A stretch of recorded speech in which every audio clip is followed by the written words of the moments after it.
Today, UN-backed human rights investigators accused both sides in the Sudanese civil war of war crimes and advocated for an independent and impartial force to protect civilians.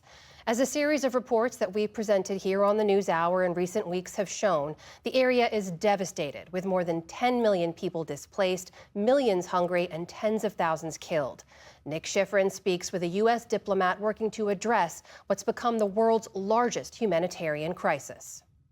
Amna, the civil war erupted more than 500 days ago between the Sudanese armed forces and the paramilitary Rapid Support Forces. Today's call from those UN-backed investigators reflects the desperation to help civilians caught in the middle, especially after U.S.-backed peace talks in Geneva failed to end the fighting. I'm joined now by Tom Perriello, U.S. Special Envoy for Sudan. Tom Perriello, thanks very much. Welcome back to the NewsHour. As I just mentioned, the Geneva talks did not create a pathway to peace. So what's next? Well, first of all, we were able to have a great deal of success opening up several of the humanitarian supply routes where over 1 million people are facing starvation, over 20 million are facing acute hunger, over 8 million pounds of food have moved, 3,000 tons last week into areas that have not seen emergency food distribution for 4 months. So on the issues of humanitarian access, we were able to make significant progress thanks to President Biden and Secretary Blinken giving the go-ahead to go forward with the talks. On protection of civilians, where we've seen horrific atrocities from both sides.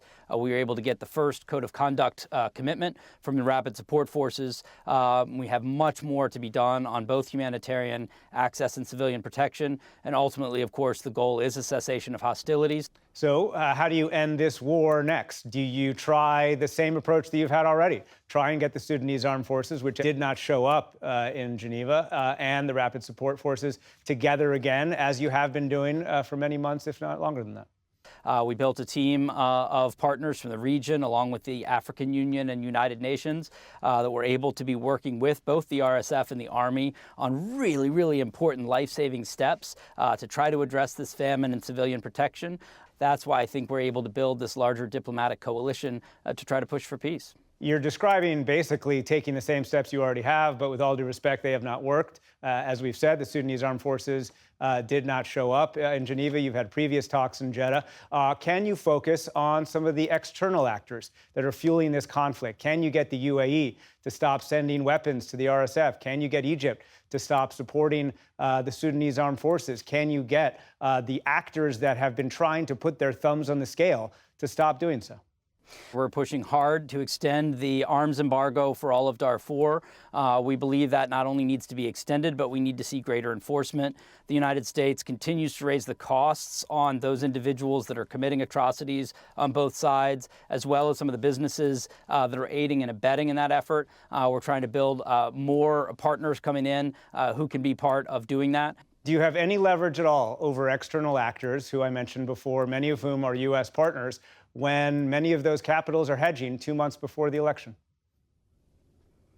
Yeah, we've been very clear that we call on all the external actors to stop fueling this war, stop sending in more arms, start to be partners in the humanitarian relief, the civilian protection, and the peace efforts. We will continue to lead on those efforts. You've described a lot of actions the U.S. has taken, but have you threatened sanctions on the leadership of the two sides? General Burhan, the head of the Sudanese Armed Forces, General Hemeti, the head of the Rapid Support Forces, as many experts have asked you to do. Yeah, we've continued to increase the sanctions on both SAF and RSF leaders. We have, in some cases, made those explicitly related to issues, for example, atrocity prevention. We'll continue to have that be a central part of this strategy as we look to raise the costs of those that are imposing the suffering on the Sudanese people. You mentioned the crossing, Audrey, between Chad and Darfur. The agreement to get aid across that crossing only lasts for 3 months. How are you going to extend it? Well, we absolutely want to continue to show that this is a life-saving effort, that it is something the Sudanese people want and are appreciative of those leaders inside and outside the country that are helping to get food and medicine into these famine-stricken areas. We believe if we can continue to show those results, we'll be able to extend these efforts going forward. But we have a lot of people to reach that have not yet been reached since these reopenings.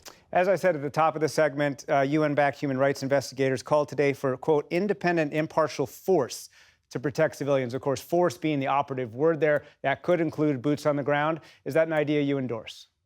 I think there's an understanding that, as you said before, we can't just keep doing the same things and expecting a different result. The scale of this crisis, first and foremost, is being imposed on the people of Sudan, but also increasingly on the region. And I think the recommendations coming out of the UN report are extremely important and timely as we head into the UN General Assembly, and should absolutely consider them and build support for a wide range of approaches to civilian protection and other things that can help end the war.